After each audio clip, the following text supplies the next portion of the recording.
दिल्ली में जितने काम हुए हैं, मेरे ख्याल से मैं वापस यही कहता हूँ कि किसी राज्य में 10 साल तो क्या 50 साल में इतने काम नहीं हुए। देखा कि पूर्वांचलियों के सम्मान में आम आदमी मैदान में, लेकिन देखते हैं कि उनका पूर्वांचलियों का जो बड़ा त्योहार छठ का त्योहार था, जी। एकदम यमुना के गंदे जलों में उन्होंने अपने त्योहार मनाए। हमारी इकलौती सरकार है जिसने 1100 छठ के घाट बनाए। बिहार की सरकार ने कितने छठ घाट बनाए? मीम्स चले कि दिल्ली दिल वालों की नहीं, मजबूत फेफड़े वालों के, पोल्यूशन का मुद्दा उठा। आपने कभी मोदी जी को सुना है पोल्यूशन की बात करते हुए कि पोल्यूशन को लेके मेरा क्या विजन है? विधानसभा चुनाव होते हैं तो 70 में से 60-65 एकदम सीटें आम आदमी पार्टी को एकदम भर भर के जनता देती है, लेकिन जब लोकसभा का चुनाव होता है तो सारी की सारी सीटें भाजपा को देती है। ये जनता ये दो तरफा वाला खेल क्यों खेलती है? वो ये बड़ा इंटरेस्टिंग सवाल है और मैं फ्रैंक कहूं तो मैं भी थोड़ा सरप्राइज रहता हूं कि लोकसभा में दिल्ली की जनता आप और कांग्रेस के बीच जो है, अब आप दोनों के दिल नहीं मिल रहे, या फिर एक रणनीति है कि अकेले चुनाव लड़ा जाए? इंडिया अलायंस जो बना था वो लोकसभा का चुनाव लड़ने के लिए बनाया था। हर राज्य की अपनी केमिस्ट्री होती है। अब जैसे दिल्ली में आपने ऐलान किया कि आप महिलाओं के सम्मान में जो है 2100 रुपये इनका अकाउंट में डालेंगे। अभी कांग्रेस वाले कह रहे हैं कि पंजाब में भी आपने ऐसा ऐलान किया था, लेकिन आपने अपना वादा पूरा नहीं किया, पंजाब में महिलाओं को पैसे नहीं मिले। लेकिन दिल्ली में तो पूरा कर दिया ना। दिल्ली में हमने पहले 1000 की घोषणा करी थी बजट में, हमने कहा ये साल लागू कर देंगे, हमने कर दिया। एक बड़ा नाम आपकी पार्टी से जुड़ा इस बार, अवध ओझा, जिसकी खूब चर्चा हुई। कई बार वो आपकी पार्टी को लेकर बड़े अनर्गल आरोप लगाते रहे हैं। इनको पंजाब में चुनाव लड़ना था तो इन्होंने दिल्ली में इन्होंने शराबें बेच दी। इन्होंने कहा कि ये भ्रष्टाचार खत्म करने आए थे, इनका डिप्टी सीएम खुद जेल में चला गया। ऐसी कई जगह कई बातें की। उसके अलावा जो आपके खिलाफ जो पार्टियां हैं, भाजपा की कई बार तारीफ कर रहे हैं, वो तो कह रहे थे कि मुझे भाजपा से भी चुनाव लड़ना है, कांग्रेस से भी लड़ना है, मायावती भी टिकट दे रही हैं और आ गए आम आदमी पार्टी में। तो आप लोग कभी चर्चा नहीं किया कि भाई जिसकी विचारधारा भाजपा से भी मेल खा रही है, कांग्रेस से भी है, बीएसपी से भी है, वो हमारे पास कैसे आ सकता है? क्या ऐसी बात नहीं है। उस किस कॉन्टेक्स्ट में अवध ओझा जी ने कहा वो मुझे नहीं पता, तो मैं उस पर ज्यादा टिप्पणी नहीं कर सकता। कोई नया चेहरा आता है, तुरंत पार्टी ज्वाइन करता है, तुरंत चुनाव लड़ जाता है, तो कुछ अन्याय नहीं है क्या आम आदमी पार्टी के कार्यकर्ताओं के साथ? आप चुनाव लड़ोगे नहीं लड़ोगे वो पार्टी का फैसला होता है और वो रणनीति के तहत। At the end of the day party को चुनाव जीतना है, हमें सरकार बनानी है, तभी हम लोगों की सेवा कर सकेंगे। कार्यकर्ता ज्यादा महत्वपूर्ण है, चुनाव जीतना ज्यादा महत्वपूर्ण है आपके हिसाब? सब इम्पोर्टेंट है। नमस्कार। नए साल पर नया दंगल, बड़ा दंगल कहिए। जी हाँ, साल 2025 के शुरुआत में बड़ा चुनावी घमासान मचने वाला है। आप समझ गए होंगे कि हम बात कर रहे हैं दिल्ली विधानसभा चुनाव की, जिसमें करीब 2 महीने का समय बचा है और इसको लेकर सारी पार्टियों ने लगभग अपनी तैयारियां जो हैं अब उसको अंतिम रूप देने में जुटे हुए हैं। इस वक्त हमारे साथ आम आदमी पार्टी के बड़े नेता, पार्टी के प्रवक्ता जैस्मिन शाह हैं। तमाम मुद्दों पर बातचीत करेंगे कि इस बार के चुनाव में आम आदमी पार्टी की तैयारी क्या है, किन मुद्दों पर वो जनता से वोट मांगेंगे, क्या बड़े काम किए हैं आम आदमी पार्टी ने और कौन से ऐसे काम हैं जो इस बार छूट गए हैं, जिसे अगले कार्यकाल में अगर ये सरकार बनाते हैं तो उसे प्राथमिकता देंगे। जैस्मिन जी, बहुत स्वागत है आपका। शुक्रिया। कैसे हैं आप? बहुत अच्छा हूँ। क्या तैयारी है इस बार आपकी? कैसी तैयारी चल रही है? देखिए, तैयारी हम किसी भी चुनाव को कम नहीं आंकते। दिल्ली में हमने 10 साल में जो काम किए हैं वो वास्तविकता में देश भर में किसी भी शहर या किसी भी राज्य में नहीं हुए हैं। तो हम हमेशा, आम आदमी पार्टी काम की राजनीति में बिलीव करती है। हम अपने काम के बलबूते पे लोग के बीच में जाते हैं। अरविंद जी, मेरे ख्याल से अरविंद केजरीवाल जी इकलौते ऐसे नेता हैं जो पब्लिक में जाके कहते हैं कि अगर मैंने काम किया है तो मुझे वोट दो, अगर मैंने काम नहीं किया है तो मुझे वोट मत दो। तो उसके लिए कॉन्फिडेंस चाहिए। तो मेरे ख्याल से we are very well placed. 10 साल के कामों के आधार पे हम लोगों के बीच में जाएंगे और जो अभी सेंस मिल रहा है लोगों के बीच में, people are very happy.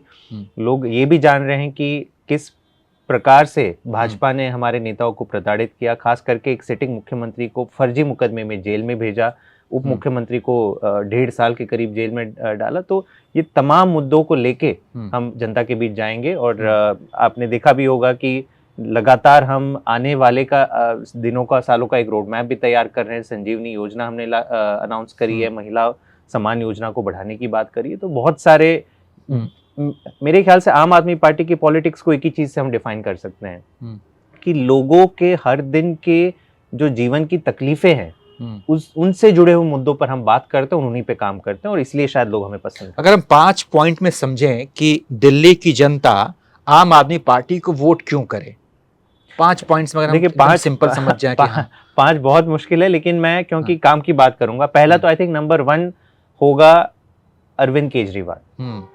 Arvind Kejriwal ji ने पिछले 10 साल दिल्ली का एक मुख्यमंत्री नहीं, दिल्ली के परिवार का बेटा, उनका भाई बनकर उनका काम किया है। आप ये मान के चलिए कि रोजमर्रा की जिंदगी में एक परिवार को क्या चाहिए, बच्चों को अच्छी शिक्षा मिल जाए, कोई बीमार हो जाए तो अच्छा इलाज हो जाए अस्पताल में, मोहल्ला क्लिनिक में, 24 घंटे बिजली आ जाए, मुफ्त बिजली पानी हो जाए, और क्योंकि इतनी तंगी है, इतना इन्फ्लेशन है, महंगाई है, तो महिलाओं के लिए बस यात्रा मुफ्त कर दी, महिला सम्मान, तो ये तमाम कामों को लेके, और अरविंद केजरीवाल जैसे एक जो कहते हैं कि एक हम्बल नेता जो लोगों के बीच में रहते हैं, लोगों को के काम के मुद्दे को मतलब आगे बढ़ाते हैं, तो ये तमाम चीज़ों को हम लेके जाएंगे। 2-3 मुद्दे हैं जिसका मतलब जिसको लेकर मैंने भी अनुभव किया, और लोगों से भी जब बातचीत करते हैं तो वो लोग थोड़े से नाराज़ नज़र आते हैं।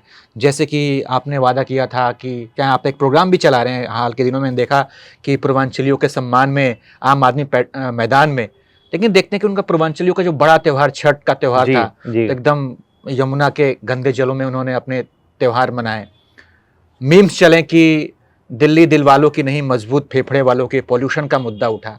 इसके अलावा आप लोगों ने कहा था कि दिल्ली को झीलों की नगरी बनाएंगे, तो बरसात के समय में दिल्ली पूरा देखिए तो हर जगह जलजमाव देखने को मिला, लोगों ने मीम्स बनाया कि ये देखिए झीलों की नगरी तैयार है। तो ये सारे कुछ चीजें हैं जो इस बार जो है जनता इसको लेकर भी बातचीत कर रही है, इस पर आप क्या सोचते हैं? नहीं देखिए, दिल्ली में जितने काम हुए हैं, मेरे ख्याल से मैं वापस यही कहता हूँ कि किसी राज्य में 10 साल तो क्या 50 साल में इतने काम नहीं हुए।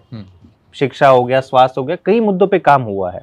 हम ये भी मानते हैं कि दिल्ली का हर मुद्दा हमने रिजॉल्व नहीं कर दिया, हर मुद्दे का फाइनल समाधान नहीं हुआ है, तो उन पे काम करते रहेंगे। जहां छठ की बात होगी, मैं आपको पहले बता दूं, दिल्ली में हमारी इकलौती सरकार है जिसने 1100 छठ के घाट बनाए हैं। छठ का फेस्टिवल तो पूर्वांचलियों के लिए बहुत बड़ा होता है, बिहार में बहुत धूमधाम से मनाया जाता है। वहां पे आप पूछे बिहार की सरकार ने कितने छठ घाट बनाए, दिल्ली की सरकार ने 1100 छठ घाट बनाए। तो ऐसी बात नहीं कि केवल यमुना नदी में जाके लोग करते हैं, हमने जगह जगह लोगों के लिए सुविधा बनाई है, छठ की कमिटीज बनाई, बहुत इंतजाम किया हुआ है। वहीं जो यमुना का मुद्दा है वो एक गंभीर मुद्दा है, और हम मानते हैं, अरविंद केजरीवाल जी ने खुद कहा है कि हमारे पास पूरा प्लान तैयार है। देखिए पिछले 4 साल 5 साल कुछ दिक्कतें आई, हम पहले ऐसी पार्टी हैं जो कहते हैं कि नहीं, हम जितना वादा किया था उससे पूरा नहीं कर पाए, शायद आधा काम रह गया, और 2 साल पहले कोविड में चले गए, उसके बाद इन्होंने हमारे सारे नेताओं को जेल में डाल दिया। तो यमुना की साफ सफाई का काम लगभग आधे से ज्यादा हो गया है, जितने हमने सीवेज ट्रीटमेंट प्लान बनाए हैं। आप ये मान के चलिए कि ज्यादातर हमारे पूर्वांचल भाई जो है परिवार है, वो अनऑथराइज्ड कॉलोनीज में रहते हैं। पहली बार किसी सरकार ने अनऑथराइज्ड कॉलोनीज में पानी की लाइन डालने का काम किया, सीवर की लाइन डालने का काम किया। 4400 किलोमीटर की सीवर की लाइन दिल्ली में डाली गई है पिछले 10 सालों में। 10,000 किलोमीटर से ज्यादा पानी की लाइन डाली गई है। तो ये सारा सीवर को कंट्रोल करता है, यमुना को साफ सुथरा रखता है। आपने पोल्यूशन की बात करी, बहुत बड़ा मुद्दा है, गंभीर मुद्दा है, लेकिन क्या पोल्यूशन केवल दिल्ली में है? पोल्यूशन आज अगर आज के आंकड़े बता दूं मैं आपको, इस साल एक सर्वे आया था कि देश के 50 सर्वाधिक पोल्यूटेड सिटीज में से 42 इंडिया में है, और वो सारे नॉर्थ इंडिया में है। तो मतलब पूरा उत्तरी भारत का इलाका प्रदूषण की इसमें है, चपेट में है। लेकिन ऐसा नहीं है कि अरविंद केजरीवाल जी कह रहे कि हम कुछ नहीं करेंगे, हमने ऐसे ऐसे काम किए जो और कोई नहीं कर रहा। मैं आपको एग्जांपल 2-3 है, क्योंकि आपने पोल्यूशन की बात कही, क्योंकि इस पे मुझे लगता है कि आज केवल आम आदमी पार्टी और केजरीवाल जी काम कर रहे हैं और बात भी कर रहे हैं। आपने कभी मोदी जी को सुना है पोल्यूशन की बात करते हुए कि पोल्यूशन को लेके मेरा क्या विजन है, मैं कैसे इसको खत्म करूंगा? दिल्ली का पोल्यूशन पिछले 10 सालों में 40% कम हुआ है, और कम करने की जरूरत है। और क्या क्या हमने कदम उठाए? हम एकमात्र सरकार है जो 24 घंटे बिजली देती है। आज दिल्ली में आपको डीजल जनरेटर सेट नहीं दिखेंगे, नोएडा गुड़गांव जाओ, बड़ी बड़ी सोसाइटी केवल डीजी सेट से चलते हैं। दूसरा, हमने सारे थर्मल पावर प्लांट, दिल्ली के अंदर 2 थर्मल प्लांट से वो हमने बंद कर दिए। दिल्ली के बाहर जाओ आप, ईंट के भट्टे 3000 से ज्यादा हैं जो प्रदूषित कर रहे हैं, 11 से ज्यादा थर्मल पावर प्लांट से वो प्रदूषित कर रहे हैं। हमने दिल्ली में कोयला बैन कर दिया, तो कोई भी जो हमारे इंडस्ट्रियल एरियाज है वहां पे आपको कोयला या पोल्यूशन वाला फ्यूल नहीं मिलेगा। हमने हमारा हरित क्षेत्र बढ़ाया, 21 से 23% कर दिया। हमने अपनी पब्लिक ट्रांसपोर्ट मजबूत करी। दिल्ली में पिछले 10 सालों में दिल्ली मेट्रो का नेटवर्क 200 किलोमीटर था, 450, मतलब दुगना हो गया 10 सालों में। इलेक्ट्रिक बसेस, हम 2000 इलेक्ट्रिक बसेस लेके आए केवल और केवल दिल्ली में, जो देश में नंबर 1 नहीं है, केवल दुनिया में आज हम नंबर 3 पे है। दिल्ली, पहले चाइना आता है, फिर चिले और फिर दिल्ली। दिल्ली एनसीआर में पता है आपको कितनी इलेक्ट्रिक बसें चलती है? 2000 आपने बताई। दिल्ली एनसीआर में, दिल्ली के बाहर, दिल्ली के बाहर एक भी इलेक्ट्रिक बस नहीं चलती। गुड़गांव ने एक भी इलेक्ट्रिक बस, ना यूपी ने, ना हरियाणा, मतलब कोई कुछ, केवल राजनीति होती है पोल्यूशन के लेकिन जब काम की बात होती है तो केवल अरविंद जी कर रहे हैं काम। हर बार तो ये बात होती है, सुप्रीम कोर्ट फटकार भी लगाती है, उसके बाद आप लोग कहेंगे ठीक है हम सब लोग मिलकर बात करेंगे, बातचीत करेंगे, तो फिर क्या होता है उस बातचीत में? जब आप लोग कोई बातचीत नहीं होती, रखते हैं भाजपा वाले, तो क्या कहते हैं वो? कोई बातचीत नहीं होती, कोई बातचीत ही नहीं होती। इस बार भी कोई बातचीत नहीं हुई। फर्जी डॉक्यूमेंट जनरेट किए जाते हैं। केंद्र कुछ कुछ कहती है, लेकिन उसके बाद मैं आपको एक चीज बता दूं, इस पोल्यूशन सीजन के दौरान कुल 2 या 3 बार हमारे पर्यावरण मंत्री गोपाल राय जी ने चिट्ठी लिखी है भूपेंद्र चौधरी जी को, जो यूनियन एनवायरमेंट मिनिस्टर है, कि पोल्यूशन ऐसा मुद्दा है कि सारे मंत्रियों को बैठना चाहिए। ये लोग करते क्या है, सेंट्रल गवर्नमेंट की अधिकारियों की कमेटी बना दी। अरे भाई, अधिकारी कैसे डिसीजन लेंगे?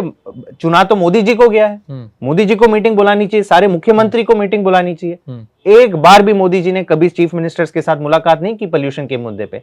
अगर कुछ दिन पहले बरसात नहीं हुई होती तो शायद हम दोनों की तबीयत शायद खराब होती। मुझे ऐसा लगता है कि इतना पॉल्यूशन बढ़ गया था, कोई कुछ नहीं करा, तो तभी ऊपर वाले ने बरसात करवा दी, तो लगा कि चलो ठीक है। नहीं, बिल्कुल, देखिए मैं मानता हूँ अब हम दिसंबर के महीने में है, नवंबर और दिसंबर ऐसे 2 महीने हैं जब प्रदूषण पूरे, अगेन आई एम सेइंग कि ये दिल्ली का मुद्दा नहीं है। अच्छा, सबसे ज्यादा मुझे मजाक ये लगता है कि नोएडा में बैठे हुए टीवी एंकर बोलते हैं दिल्ली में प्रदूषण क्यों बढ़ा, दिल्ली। अरे भाई, आप तो नोएडा में हो, नोएडा क्या स्वर्ग बन गया है? जितना प्रदूषित दिल्ली है उतना नोएडा है, उतना गुड़गांव है। लेकिन कभी भी सवाल योगी आदित्यनाथ जी से पूछे जाते हैं, योगी जी बताइए आपका क्या फॉर्मूला है?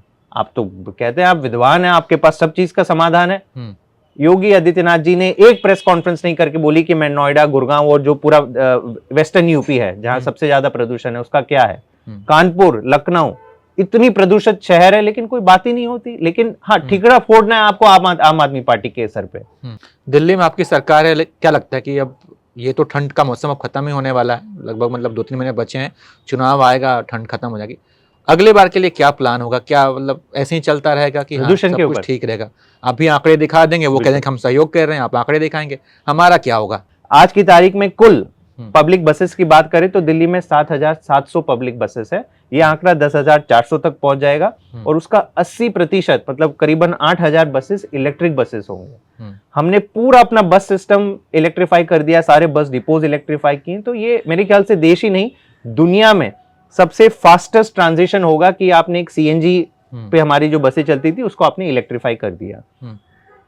दूसरा, बाकी जो रोड डस्ट की हम बात करते हैं कि एक रोड डस्ट के कारण भी काफी प्रदूषण होता है, तो एक बड़े स्केल पे हमने प्रोजेक्ट तय किया कि जितनी भी बड़ी सड़कें हैं दिल्ली की, पीडब्ल्यूडी की सड़कें, उनको हम वर्ल्ड क्लास स्तर पे डेवलप करेंगे।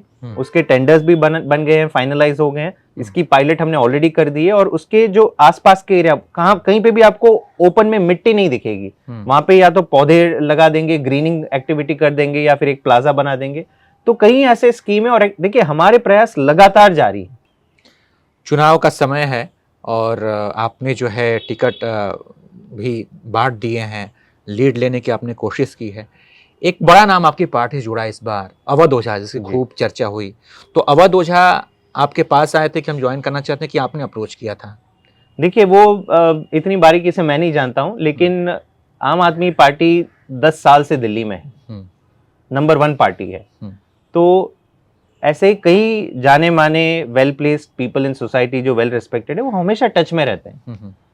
और खास करके क्योंकि वो एक एजुकेशनिस्ट हैं, उनकी छवि है कि उन्होंने बहुत सारे बच्चों के भविष्य उज्जवल करने में बड़ी भूमिका निभाई है। तो वो कई सालों से मनीष सिसोदिया जी के टच में थे, क्योंकि आपको सबको पता है कि अगर फाइनेस्ट एजुकेशन मिनिस्टर की बात आती है देश में तो मनीष सिसोदिया जी अव्वल नंबर पे। तो हमारे विचार काफी मिलते थे। हमारे लिए राजनीति एक माध्यम है और वो माध्यम है देश के भविष्य को उज्जवल करने का, और उसके लिए शिक्षा सबसे सर्वाधिक और प्रायोरिटी पे हमारे पे भी और अवध ओझा जी के भी है। तो कहीं ना कहीं बात हुई और शायद उन्हें भी लगा होगा कि एक हद तक उन्होंने जो काम किया है एजुकेशन के लिए वो बहुत ही प्रशंसनीय है, उसको सराहा गया। लेकिन सरकार के अंदर रह के चुनाव लड़के सरकार के अंदर रह के जो आप काम कर सकते हो तो उसका तो कोई कमी नहीं है, आप बहुत काम कर सकते हो। और यही कारण था मेरे ख्याल से कि वो हमारे साथ छूटे। कोई डील वील तो नहीं हुई थी कि मैं आऊंगा, हमको टिकट दे दीजिएगा, ऐसा कुछ? नहीं है, देखिए ऐसे कभी कोई बात नहीं होती है। आम आदमी पार्टी से लोग मन से जुड़ते हैं और निश्चित तौर पे अगर पार्टी को लगता है, व्यक्ति को लगता है कि वो रन करना चाहता है, पार्टी के भी प्रायोरिटीज में होता है कि कहाँ से, क्योंकि फिर ये टैक्टिकल कॉल होता है कि इनको लड़वाना चाहिए, कहाँ से लड़वाना चाहिए वगैरह। तो डील की बात मेरे ख्याल से उसको इतना हम कम लेवल पे ना आके, अवध ओझा जी एक बहुत बड़ा नाम है, हम बहुत खुश हैं और मेरे ख्याल से दिल्ली की जनता उन्हें बहुत मन से मतलब जुड़ने वाली जो आप बात कह रहे हैं, तो कुछ समय पहले उनकी मन की बात हम कई वीडियोस में देख चुके हैं। कई बार वो आपकी पार्टी को लेकर बड़े अनर्गल आरोप लगाते रहे हैं कि जैसे उन्होंने कह दिया कि इनको पंजाब में चुनाव लड़ना था तो उन्होंने दिल्ली में इन्होंने शराबें बेच दी। इन्होंने कहा कि ये भ्रष्टाचार खत्म करने आए थे, इनका डिप्टी सीएम खुद जेल में चला गया। ऐसी कई जगह कई बातें की। उसके अलावा जो आपके खिलाफ जो पार्टियां हैं, भाजपा की कई बार तारीफ कर रहे हैं, वो तो कह रहे थे कि मुझे भाजपा से भी चुनाव लड़ना है, कांग्रेस से भी लड़ना है, मायावती भी टिकट दे रही हैं और आ गए आम आदमी पार्टी में। तो आप लोग कभी चर्चा नहीं किया कि भाई जिसकी विचारधारा भाजपा से भी मेल खा रही है, कांग्रेस से भी है, बीएसपी से भी है, वो हमारे पास कैसे आ सकता है? अवध ओझा जी, मैं वापस कहूंगा, सोसाइटी में एक प्रोमिनेंट नाम है। बिल्कुल सही कह रहे हैं आप। वो सबकी बात है कि एक चैप्टर होता है लाइफ का, है ना। जब आप एज अ फ्री सिटीजन आप कुछ भी बोले, कोई इश्यू नहीं है इसमें। मैं देखिए, हम इतने इनटॉलरेंट नहीं है कि भाई आपने एक चीज कह दी तो आपको ब्लैंक आउट कर दिया, आपकी पूरी जिंदगी से हम आपको कुछ नहीं लेना देना। बात विचारधारा की भी है ना। आपकी विचारधारा कांग्रेस से भी मेल खा रही है, भाजपा से भी खा रही है, बीएसपी से भी खा रही है। आप कुछ अलग होइए तब तो हमारी पार्टी में आइए। क्या अलग है आपके अंदर? ऐसी बात नहीं है। उस किस कॉन्टेक्स्ट में अवध ओझा जी ने कहा वो मुझे नहीं पता, तो मैं उस पर ज्यादा टिप्पणी नहीं कर सकता। लेकिन अगर फाइनली वो राजनीति में आए और केवल आम आदमी पार्टी से जुड़े हैं, तो इसका तो आप मतलब समझ लीजिए कि उनको पता है कि एजुकेशन, मैं वापस बात कर रहा हूं कि हमारा जो मिलन हुआ वो किस विचारधारा के तहत हुआ। और ये मेरे ख्याल से आपके दर्शक भी समझेंगे कि अगर इकलौती पार्टी है देश भर में जो एजुकेशन की बात करती, जो कहते हैं कि हमारा नंबर 1 मैनिफेस्टो, कहीं पे भी हम जहां पे भी चुनाव लड़ते हैं, हम क्या बात करते हैं? हम कहते हैं कि आम आदमी पार्टी आएगी तो सरकारी स्कूलों को प्राइवेट से भी बेहतर करेगी। कभी आपने बीजेपी को ये कहते हुए सुना है? कभी कांग्रेस को कहते हुए सुना है? उनका देश को लेके कोई विजन ही नहीं है। उनको यह है कि भाई कैसे भी अपनी वोट बैंक की राजनीति करो, ध्रुवीकरण करो, वोट कमाओ, चुनाव जीतो, और अगर ना भी जीतो तो फिर पैसे वैसे एमएलए को खरीद फरोख्त करके चुनी हुई सरकारों गिराओ, एलजी के माध्यम से, जो भी कुछ है। हम कहते हैं कि नहीं, हम अपने काम के आधार पे जीतेंगे, जिसमें सबसे अव्वल नंबर पे शिक्षा है, उसके बाद स्वास्थ्य है। और शायद यही कारण है कि लोग हमारे तरफ आकर्षित हो रहे हैं। अवध ओझा ने जब आपकी पार्टी ज्वाइन की, उसके अगले ही कुछ दिनों में आपने उन्हें टिकट दे दिया, तो ये कुछ थोड़ा हेलीकॉप्टर लैंडिंग टाइप का मामला नहीं लग रहा कि जो आपके पार्टी के कार्यकर्ता और भी काबिल लोग हैं, जो झंडा उठा के चल रहे हैं जब से आपकी पार्टी बनी तब से, कोई नया चेहरा आता है, तुरंत पार्टी ज्वाइन करता है, तुरंत चुनाव लड़ जाता है, तो कुछ अन्याय नहीं है क्या आम आदमी पार्टी के कार्यकर्ताओं के साथ? आप देखिए, ओवरऑल देखिए, वीआईपी हो तो वीआईपी ट्रीटमेंट हो गया थोड़ा सा आम आदमी पार्टी में। अगर कोई प्रोमिनेंट चेहरा आता है, देखिए ऐसे आप देखिए कि कुल 70 सीट में हमने कैंडिडेट्स सारी सीटों में घोषित कर दिए हैं। लगभग मेजॉरिटी, ओवरवेलमिंग मेजॉरिटी हमारे एग्जिस्टिंग एमएलएज हैं या कार्यकर्ता। कई जगह पे जहां पे हमने टिकट काटी है वहां पे हमने किसको दी है? सारे काउंसिलर्स हैं। 90% से ज्यादा हमारे काउंसिलर्स हैं जो अच्छा काम कर रहे हैं, लोग उनको पसंद कर रहे हैं। तो ये कह देना कि भाई आपने एक किसी को बाहर से लेके तुरंत ticket they the, I don't think हमें ये जनरलाइज करना चाहिए। आम आदमी पार्टी में हमेशा कहते हैं कि समाज के सारे अच्छे लोगों का आम आदमी पार्टी में स्वागत है। क्या आप चुनाव लड़ोगे नहीं लड़ोगे वो पार्टी का फैसला होता है, और वो रणनीति के तहत at the end of the day party को चुनाव जीतना है, हमें सरकार बनानी है, तभी हम लोगों की सेवा कर सकेंगे। तो उसके लिए पार्टी जो रणनीति बनाए, अच्छी बात। कार्यकर्ता ज्यादा महत्वपूर्ण है, चुनाव जीतना ज्यादा महत्वपूर्ण है आपके हिसाब से? सब इंपॉर्टेंट है, सब इंपॉर्टेंट है। और आम आदमी पार्टी का एक कार्यकर्ता मुझे बता दीजिए जो कह रहा है कि नहीं, अवध ओझा जी को नहीं लाना चाहिए था। आपको मैं यही कह रहा हूं ना कि देखो, आप भाजपा के नैरेटिव में बहुत ज्यादा ये विश्वास मत कीजिए। ग्राउंड पे, जमीन पे हमारे कार्यकर्ताओं को अरविंद केजरीवाल जी की लीडरशिप पे पूरा भरोसा है। चुनाव में बहुत बड़े मुद्दे हैं, ये चुनाव को आप कम मत आकिए। इस चुनाव में दिल्ली के जो काम अब तक जो हुए हैं वो आगे, क्योंकि एक तरफ भाजपा कहती है कि नहीं हम सारे काम करेंगे, लेकिन अगर इस चुनाव में गलती से भी, मुझे नहीं लगता कि भाजपा कहीं भी जीत के आसपास है, अगर गलती से भी ये लोग आ गए तो दिल्ली के लोगों के साथ क्या होने वाला है मेरे ख्याल से आपके दर्शकों को पता हो जाना चाहिए। सरकारी स्कूल ठप हो जाएंगे, स्वास्थ्य व्यवस्था ठप हो जाएगी, फ्री बिजली पानी, पूरी तरह से बंद हो जाएगी। और मैं क्यों कह रहा हूं, क्योंकि ये लोगों को समझना है कि ये चुनाव कितना महत्वपूर्ण है। इन मुद्दों के ऊपर जनता को इंटरेस्ट है। महिला सम्मान योजना जिसकी दिल्ली की सारी महिलाएं वेट कर रही हैं, फाइनली कैबिनेट का डिसीजन हो गया है, 1,000 रुपए मिलना शुरू हो जाएंगे, लेकिन हम इसको 2100 ले जाएंगे। और मेरे ख्याल से सबसे महत्वपूर्ण, आज कई बार कहते हैं कि मिडिल क्लास पूछा कि नहीं हमारे लिए क्या है, तो जो संजीवनी योजना है वो मैं समझता हूं कि दिल्ली के लाखों परिवार जो मिडिल क्लास परिवार है उनको दिल को छूती है। और मेरे ख्याल से लोग ये समझना, अगर मैं बस 1 मिनट में बता दूं संजीवनी योजना का जो महत्व है।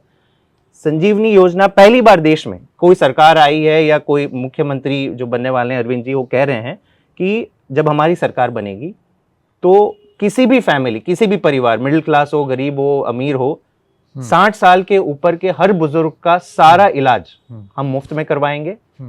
आप चूज करेंगे कि कौन से प्राइवेट हॉस्पिटल में जाना है या सरकारी। केवल सरकारी में नहीं, हम कह रहे हैं कि free health care for senior citizens above 60 years. कोई इनकम लिमिट नहीं है, ऐसा नहीं कि आप गरीब परिवार से होना चाहिए, और कोई मैक्सिमम कैपिंग नहीं है। अगर आपका 50 लाख का, देखिए हमें समझना होगा कि एक मिडिल क्लास परिवार में अगर किसी को कैंसर या हार्ट सर्जरी जैसा गंभीर रोग हो जाता है तो वो पूरा परिवार टेंशन में चला जाता है, वो उनकी कमाई खत्म हो जाती है जी। तो अरविंद केजरीवाल जी ने पहली बार ये एक ऐतिहासिक फैसला लिया है कि नहीं, वो व्यक्ति, अगर मिडिल क्लास व्यक्ति, आप मान के चलिए कि उन्होंने देश की तरक्की में कितना योगदान दिया है। टैक्स, मैंने एक आंकलन किया था कि अगर 1 लाख रुपया कोई कमाता है तो साल का 12 लाख हो गया, उसका 20% यानी 2.5 लाख रुपए वो इनकम टैक्स देता है।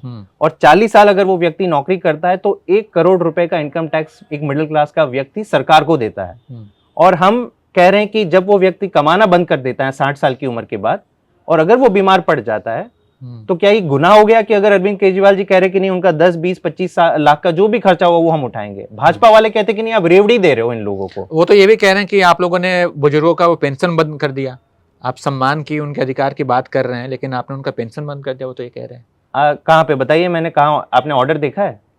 ऑर्डर मुझे दिखा दीजिए। तो ये क्या सारे अनलगर आरोप हैं, कुछ भी मैं इसलिए कह रहा हूं कि देश भर में आयुष्मान योजना के तहत मोदी जी की सरकार, देश में कितनी आबादी है? 140 करोड़। पता है आयुष्मान योजना का बजट क्या है? 6,800 करोड़ देश भर में। अब अरविंद केजरीवाल जी हेल्थ की जो भी हमारी स्कीम्स हैं वो हम कितना खर्च करते हैं? दिल्ली में 2 से 2.5 करोड़ की आबादी है, हम खर्च कर रहे हैं 9,000 करोड़। दिल्ली का हेल्थ बजट है 2-2.5 करोड़ पे, हम लोगों के ऊपर हम 9,000 करोड़ खर्च कर रहे हैं, और आप कह रहे हैं 140 करोड़ पे हम 6,800 करोड़ खर्च, और आपकी स्कीम बहुत बेहतर हो गई। तो ये बेवजह फालतू की बातें करना, कोई आधार नहीं, कोई सेंस नहीं। तो मेरे ख्याल से दिल्ली की के कारण है कि दिल्ली की जनता ने क्यों हमें इतना बड़ा मैंडेट दिया। 67 आउट ऑफ 70, ये देश के इतिहास में नहीं हुआ कि 90% असेंबली। क्योंकि एक तरफ ऐसी पार्टी है जिसको काम से कोई लेना देना नहीं है, अनर्गल पेंशन रोक दिया जी, मोहल्ला क्लिनिक बंद कर दिए जी। अरे भाई क्या है, आप जाइए यहां से, आप जाइए पैदल, मोहल्ला क्लिनिक शानदार चल रहे हैं, सारी चीजें शानदार चल रही है। और जब काम की बात करें बीजेपी चुप हो जाती है। ऐसा नहीं कि बीजेपी के पास कोई पावर नहीं है दिल्ली में, आपको तो पता है law and order is a big issue in Delhi. Law and order किसके अंदर आती है? भाजपा के अंदर आती है, अमित शाह जी के अंदर आती है। आज दिल्ली में सबसे ज्यादा रेप के इंसिडेंट्स होते हैं, सबसे ज्यादा किडनैपिंग के इंसिडेंट्स होते हैं, सबसे ज्यादा गैंगस्टर वायलेंस होते हैं। अमित शाह जी चुप है। मैंने कुछ दिन पहले ही मतलब निर्भया कांड की बरसी थी, तो निर्भया की मां मीडिया के सामने आई थी और उन्होंने इस बात पर बड़ा ही मतलब अफसोस जताया था कि इतने साल बाद भी कुछ नहीं बदला, आज भी बेटियों के साथ वही हो रहा है जो मेरी बेटी के साथ हुआ है। उन्होंने एक और चीज कही, आपने अच्छा हुआ ये बात उठाई, क्योंकि मुझे आई फेल्ट वेरी इमोशनल जब उन्होंने ये बात कही। उन्होंने एक और बात कही कि इतना ही नहीं, चीजें और बद से बदतर हुई है। ऐसा नहीं कि 2012 के कंपैरिजन में आज कुछ बेहतर है। मैं आपको एक आंकड़ा बता दूं, दिल्ली में हर दिन 15 बच्चों की किडनैपिंग होती है। We are the child kidnapping capital, मेरे ख्याल से not just of India, of the world. We are the rape capital of India. हर दिन 3 महिलाओं के साथ ये होता है रेप इंसिडेंट्स। और पता है कन्विक्शन रेट क्या है दिल्ली पुलिस की? अगर 100 रेप इंसिडेंट्स होते हैं, फाइनल कन्विक्शन 2 या 3% पे होता है। बाकी 97% लोगों को तो कन्विक्ट ही नहीं कर पा रहे हो आप। और इसका कारण है दिल्ली पुलिस को आपने पूरी तरह से पॉलिटिसाइज कर दिया। दिल्ली पुलिस का काम क्या है? अरविंद केजरीवाल जी और उनके विधायकों के ऊपर केस डालो, राहुल गांधी के ऊपर एफआईआर करो, इनको परेशान करो, पूरा पॉलिटिकल फोर्स बना दिया है। जो जनता से जुड़े मुद्दे हैं, बर्गलरी, आपको पता है कितनी car theft, vehicle theft, mobile theft incidents होते हैं। इसलिए मैं कह रहा हूं कि दिल्ली को क्राइम कैपिटल बना दिया, और ये केवल और केवल अमित शाह जी के राज में हुआ है। अच्छा, मैं आपसे ये समझना हूं, ये क्या है, जब विधानसभा चुनाव होते हैं तो 70 में से 60-65 एकदम सीटें आम आदमी पार्टी को एकदम भर भर के जनता देती है, लेकिन जब लोकसभा का चुनाव होता है तो सारी की सारी सीटें भाजपा को देती है। ये जनता ये दो तरफा वाला खेल क्यों खेलती है? वो ये बड़ा इंटरेस्टिंग सवाल है, और मैं फ्रैंक कहूं तो मैं भी थोड़ा सरप्राइज रहता हूं कि लोकसभा में दिल्ली की जनता, क्योंकि एक हिसाब से ऑब्वियसली वो हमारा काम पसंद कर रहे हैं, तभी हमें इतना मैंडेट दे रहे हैं, और एमसीडी में भी खास करके हमें ये टाइम हमें जिताया, हमारी सरकार है एमसीडी में। तो 3 में से दो सरकार लेवल पे तो हमें दे दिया है। थर्ड लेवल पे मेरे ख्याल से शायद ये इशू रहे कि देखिए, इंक्रीजिंगली इलेक्शंस, जो मेरा ये पर्सनल सोच है कि इलेक्शंस एक प्रेसिडेंशियल टाइप, आपको एक चेहरा चाहिए कि आप किसके नेतृत्व की सरकार बनाने जा रहे हैं। इंडिया अलायंस बहुत ही एक अच्छा और सक्सेसफुल एक्सपेरिमेंट रहा देश भर में। अगर आप देखें तो भाजपा को काफी सीमित रखा, लेकिन इंडिया अलायंस के पास एक चेहरा नहीं था, किसी प्राइम मिनिस्टीरियल फेस के साथ इंडिया अलायंस नहीं लड़ा था। मेरे ख्याल से दिल्ली के लोगों को उस प्रकार की पॉलिटिक्स शायद ज्यादा पसंद है, वो हमारे फेवर में होती है। हमारे पास चीफ मिनिस्टर का फेस है दिल्ली में, तो शायद वो हमें फेवर भी करती है, but I think it is a question of mindset. अगर हम बात करें गठबंधन की, तो जब इंडिया गठबंधन में आप भी शामिल हैं, लेकिन हरियाणा में देखें तो आपने बहुत इंतजार किया, लेकिन कांग्रेस ने फिर आपको साथ नहीं लिया, अकेले चुनाव लड़ गई। दिल्ली में अब आपने कह दिया कि अब हम आपके साथ चुनाव नहीं लड़ेंगे, तो आप और कांग्रेस के बीच जो है, अब आप दोनों के दिल नहीं मिल रहे हैं, या फिर एक रणनीति है कि अकेले चुनाव लड़ा जाए? नहीं, ऐसी बात नहीं है। देखो, हर इंडिया अलायंस जो बना था वो लोकसभा का चुनाव लड़ने के लिए बनाया था। हर राज्य की अपनी केमिस्ट्री होती है, कौन कितना मजबूत है, कहाँ पे गठबंधन बनने से अगर चुनाव में अच्छे परिणाम आ सकते हैं। तो हमारा आकलन था कि हरियाणा में आम आदमी पार्टी ऑब्वियसली इकलौती सरकार बनाने वाली इतनी स्ट्रेंथ नहीं थी हमारी, लेकिन एक क्रूशियल हम बूस्ट दे सकते थे। साथ में चुनाव अगर लड़े तो कई सीटों में, अगर आप देखें कि विक्ट्री मार्जिन जो था बीजेपी का, उससे ज्यादा आम आदमी पार्टी को वोट मिले थे। तो हमारा तो आकलन यही था कि अगर 10-15 सीटों पे भी अगर इम्पैक्ट पड़ता है तो ये गठबंधन होना चाहिए।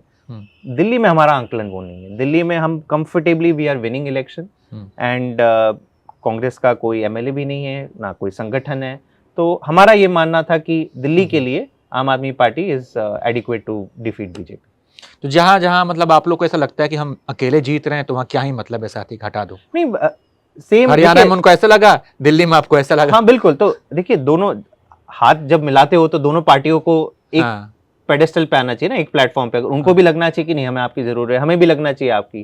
तो यही सारी चीजें होती है। कहीं ना कहीं उन्होंने थोड़ा सा गठबंधन जो धर्म है उसको थोड़ा सा मतलब कहीं दरकिनार किया, थोड़ा सा कहीं झटका दिया, आपको ऐसा लगा कि थोड़ा कुछ सही नहीं हुआ आप लोगों के साथ में? नहीं, ऐसी बात नहीं है। देखिए, हमने जो प्रपोजल डाला था कि चलिए हम साथ में चुनाव लड़ते हैं, दैट इज बिकॉज हमें पता था कि अकेले अगर या हम लड़े या वो लड़े तो दिक्कत आ सकती है। और हमने क्या देखा, हरियाणा में परिणाम देखे, मतलब इनडायरेक्ट अभी तो हमारे पास नतीजे आ गए, मतलब आम आदमी पार्टी सही थी, हमारा आकलन सही था।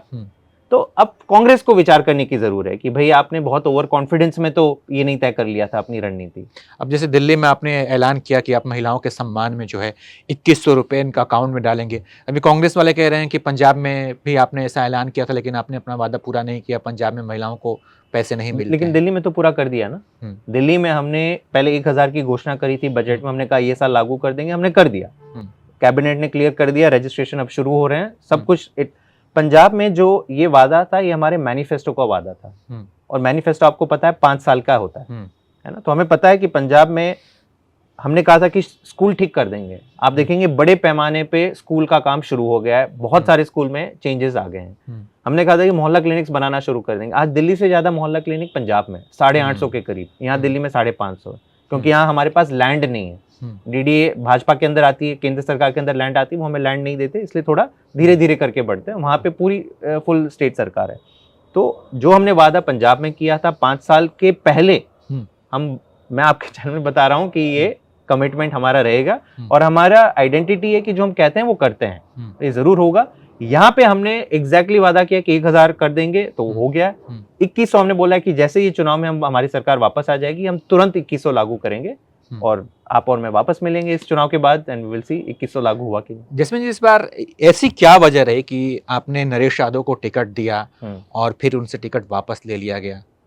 नहीं, पहले नरेश यादव जी ने खुद स्वयं आके अपनी इच्छा जताई कि उनके ऊपर एक केस फर्जी मुकदमा चल रहा है और वो चाहते हैं कि वो कलंक उनके उधर से हट जाए। तो उन्होंने खुद ये डिसीजन लिया है, जो मुझे पता है, मतलब मेरी व्यक्तिगत तौर पे उनसे बात नहीं हुई है और उन्होंने ये सोशल मीडिया के माध्यम से भी कहा है कि मेरा खुद डिसीजन था। उन्होंने अरविंद जी के पास जाके वो गए और मिले और कहा कि नहीं, मैं इस केस से निपट जाऊंगा उसके बाद, और अंटिल देन वो कहीं पार्टी से नहीं जा रहे हैं दूर, पार्टी के लिए लगातार 24 घंटे काम करते रहेंगे और अपनी कॉन्स्टिट्यूंसी से जो भी जिसे भी टिकट मिली उन्हें जिताएंगे। अच्छा, विरोधी पार्टियां एक और बात का मुद्दा बना रही हैं। आपने जो मनीष सिसोदिया की सीट बदली है, वो ये कह रहे हैं कि पिछले चुनाव में ये 3000 वोट से हार गए थे, तो इस बार बड़ी टफ फाइट है। अब ऐसे में उनके ऊपर आरोप भी लग गए हैं, जेल भी चले गए, तो उनको हारने का डर है, इसलिए उनकी सीट बदल दी गई। देखिए, विरोधी इसलिए मैं कह रहा हूँ कि वो तो कहते रहेंगे, चुनाव में हार जीत के जो मार्जिन हैं वो देखो कम, उसके पहले के चुनाव में बहुत ज्यादा थे, फिर थोड़े कम हो गए, फिर से बढ़ सकते हैं। चुनाव जीतना इंपॉर्टेंट होता है। At the end of the day वो एमएलए रहे 10 साल, इनफैक्ट तीसरा चुनाव जीते थे, उसे जो हमारी 49 डेज की सरकार है उसमें भी वहीं से जीते थे। तो ये एक पार्टी का फैसला था और जैसे अवध ओझा जी हमारी पार्टी में आए और बात हुई थी कि नहीं उनको लड़ाना चाहिए, तो ये फैसला मनीष जी का था और अवध ओझा जी भी अग्री करें कि नहीं मैं पदपर्गन से लड़ूंगा, तो ये पार्टी का इंटरनल फैसला। अच्छा, वो सवाल अधूरा रह गया था, मैं पूछ रहा था आपसे। आप कहते हैं कि हमारे यहाँ कुछ भी, मतलब आप सवाल पूछे जवाब देंगे। एक उनका इंटरव्यू आधा अधूरा वायरल हो रहा था, जिसमें कि देखा गया कि जब वो इंटरव्यू दे रहे थे, बीच में किसी ने इंटरव्यू उनका रुकवा दिया, फिर उन्होंने कहा कि मैं पार्टी लाइन कह रही है कि इंटरव्यू मत दो, तो मैं नहीं। मैंने एक्चुअली सुना नहीं है, I have not seen it my self. मैंने सुना है कि ऐसा कुछ हुआ था।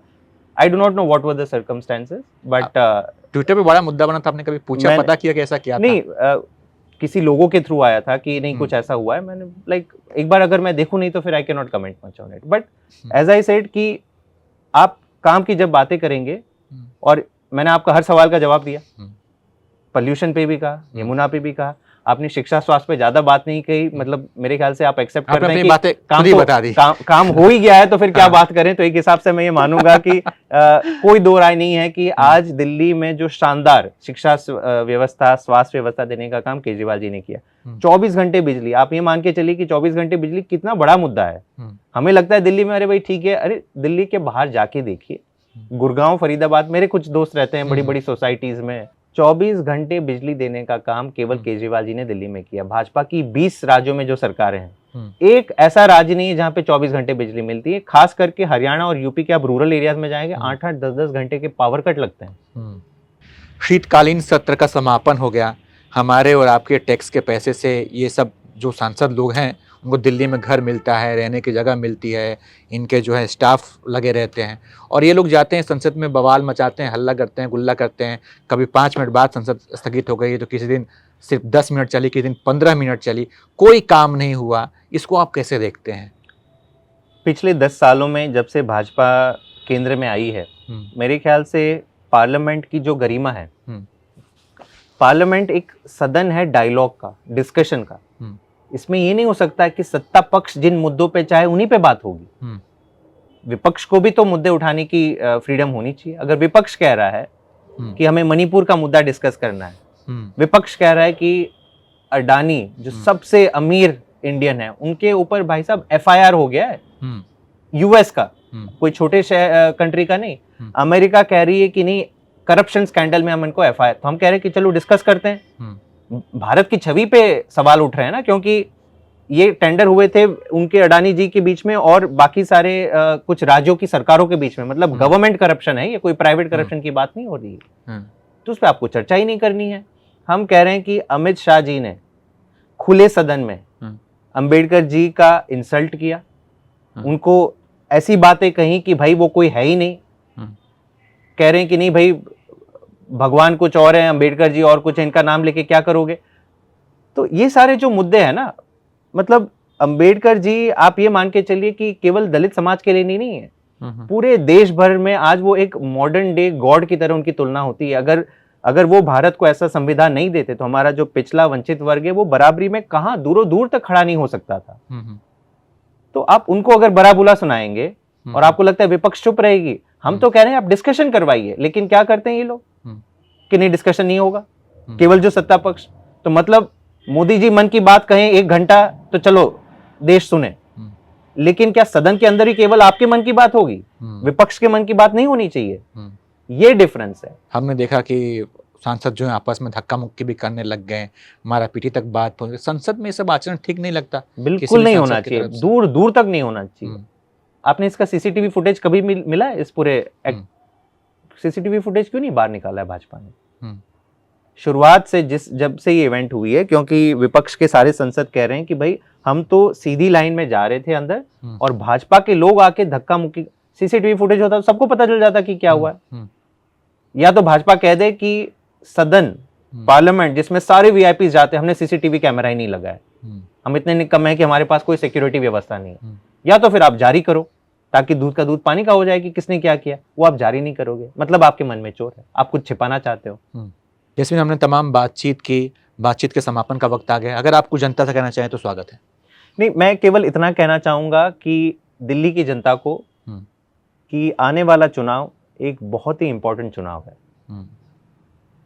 अरविंद केजरीवाल जी ऐसे नेता हैं जिन्होंने पहली बार देश में पहली बार ऐसा कोई मुख्यमंत्री आया जो कह रहा है कि मैं लोगों के जीवन को बेहतर बनाने के लिए काम करूंगा, शिक्षा स्वास्थ्य पे 40% बजट खर्च करूंगा। बाकी सारे राज्य 5, 10, 20% से ज्यादा नहीं खर्च करते हैं। फ्री बिजली, फ्री पानी, महिलाओं के लिए फ्री बस यात्रा, पर्यावरण पे काम किया, हर मुद्दे पे काम किया। और अगर जो काम आधे अधूरे रह गए क्योंकि इन्होंने षड्यंत्र रचा था, अब वो सारा षड्यंत्र भी खत्म हो गया। जो उन्होंने शराब घोटाला 2 साल का राग जो जपा था वो खत्म हो गया। अब ना कोई केस, ये सारे बेल पे आ गए, अभी तक तो मुकदमा ही नहीं चला। तो अब हम सारी चीजों से निपट गए। आने वाले 5 साल हम दिल्ली को इस दिशा में ले जाएंगे कि दिल्ली वाकई में देश और दुनिया में जानी जाएगी कि हर चीज में हम कैसे अच्छा से अच्छा प्रेसिडेंट करेंगे, और केवल काम की राजनीति जो आम आदमी पार्टी हमेशा करती आई वो आगे भी हम जाके करते रहेंगे। तो ये थे जैस्मिन शाह, जिनसे तमाम मुद्दों पर हमने बातचीत की, तमाम सवाल हमने पूछे, बेबाकी से उन्होंने जवाब भी रखी। हमारी ये बातचीत आपको कैसी लगी इसके बारे में जरूर बताइएगा। बाकी तमाम अपडेट्स के लिए आप देखते रहिए ABP live. Thank you Jasmine भाई, बातचीत के लिए। Thank you.